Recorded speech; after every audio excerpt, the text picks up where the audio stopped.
بسم الله الرحمن الرحيم. شهر رمضان الذي أنزل فيه القرآن هدى للناس وبينات من الهدى والفرقان فمن شهد منكم الشهر فليصم أو كما قال الله تعالى عليه وسلم. میرے محترم بزرگ اور دوستو، اللہ تبارک و تعالی نے قرآن کریم کو نازل فرمایا اور کہا کہ میرے محترم اے میرے بندے، میں نے اسی مہینے میں قرآن کریم کو نازل فرمایا اور اسی مہینے میں مکمل فرمایا. شہر رمضان الذی انزل فیہ القرآن، میں نے اسی مہینے میں قرآن کو نازل کیا.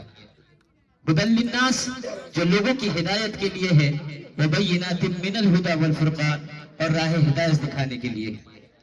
میرے محترم بزرگوں اور دوستوں، عزیز ساتھیوں، کہنے کا منشا یہ ہے کہ حضرت علی نے فرمایا کہ اگر کوئی انسان ایک روزہ جان بوجھ کر چھوڑ دیتا ہے، ایک روزہ اگر جان بوجھ کر کوئی چھوڑتا ہے تو 50 سال تک اگر اس کی نعم البدن وہ رکھتا رہے، اس کی نعم البدن پورا نہیں کر سکتا. اگر جان بوجھ کر کوئی چھوڑتا ہے تو 50 سال تک، پورے سال، یہ نہیں کہ صرف رمضان المبارک کا روزہ رکھے، پورے 365 دن روزہ رکھے، پھر بھی رمضان کے اس ایک روزے کا بدل نہیں دے سکتا جو وہ جان بوجھ کر کے چھوڑا ہے.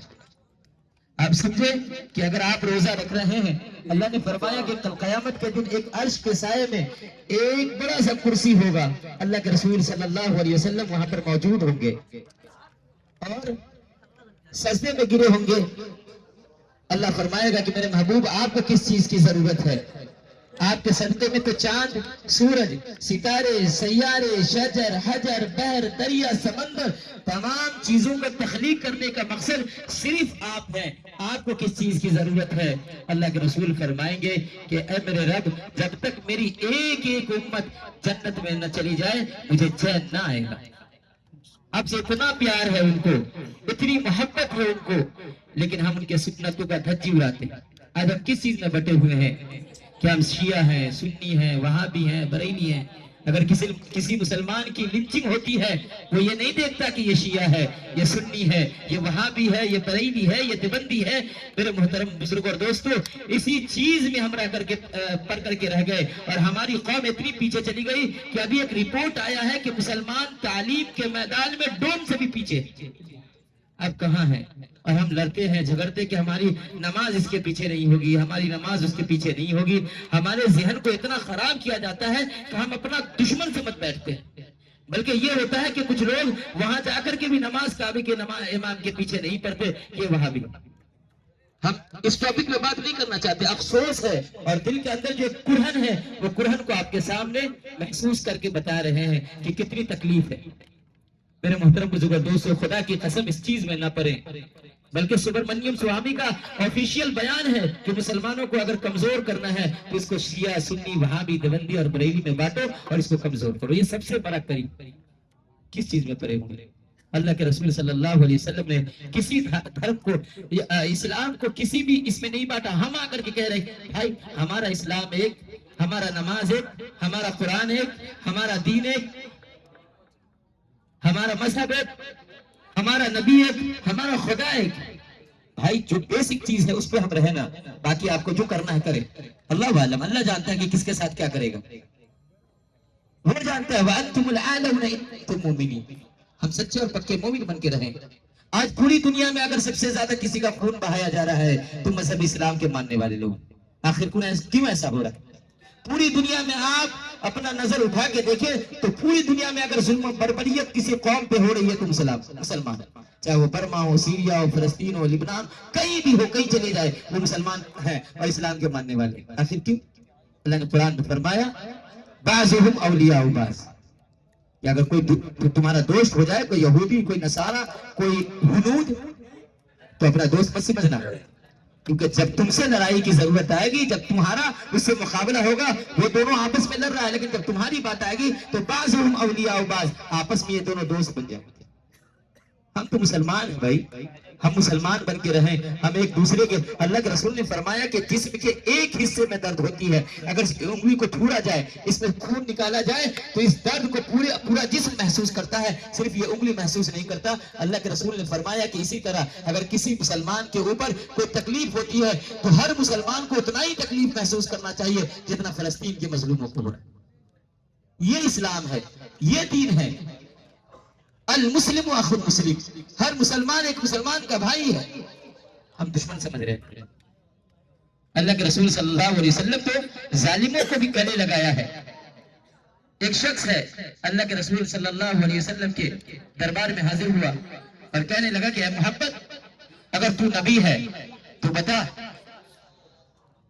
تیرا خدا کہاں ہے، یا اگر تو نبی ہے تو بتا میرے یہ آستین میں کیا ہے۔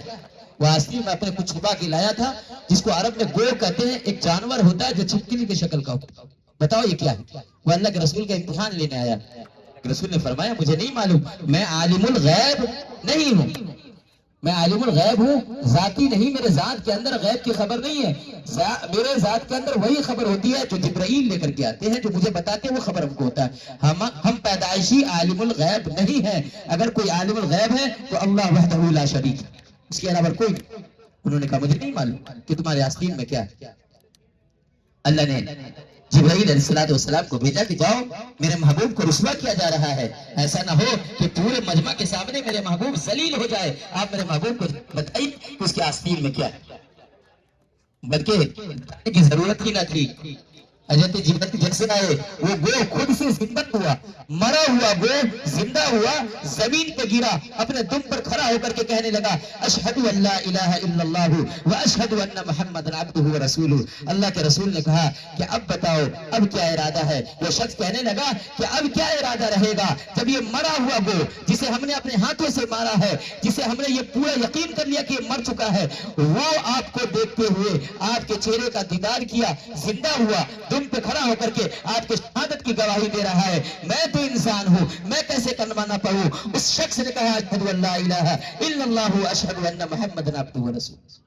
یہ ہمارے نبی کا اخلاق تھا۔ ہمارا اخلاق کیسا ہے؟ ہمارے نبی پوری دنیا میں اسلام پھیلا ہے، تلوار کے زور پر نہیں، بلکہ اللہ نے ان کو ایک ہی تلوار دیا، ایک ہی ہتھیار دیا۔ قرآن اعلان کرتا ہے انک لعلی خلق عظیم، میرے محبوب اپنے اخلاق اچھے کیجئے، یہی آپ کے لیے تلوار ہے، یہی ہتھیار ہے، یہی گولی اور بندوق ہے، اسی سے آپ دنیا فتح کریں۔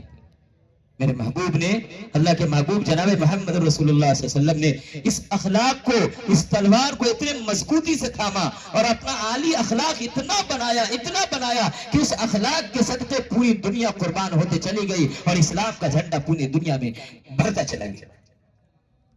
لوگ ان کو گالی دیتا، وہ دعا دیتے، لوگ تعجب کرتا کہ یہ کون شخص ہے بھائی جسے ہم گالی دیتے ہیں، جس کے اوپر کچرا ڈالا جاتا ہے، وہ ہمیں دعا دیتا ہے۔ بلکہ طائف میں ان کے اوپر اتنا ظلم و ستم کیا گیا، اتنا پتھر مارا گیا کہ ان کا جوتا خود سے بھر گیا۔ جبرائیل آئے کہ آپ حکم دے، سارے طائف کو آسمان اور زمین سے ملا کے پیس دیں گے، اللہ نے ہمیں بھیجا ہے۔ اللہ کے رسول نے فرمایا میں کیوں ان کے حق میں غیر الہی کی دعا مانگوں، بشر ہیں بے خبر ہیں، کیوں تباہی کی دعا مانگوں۔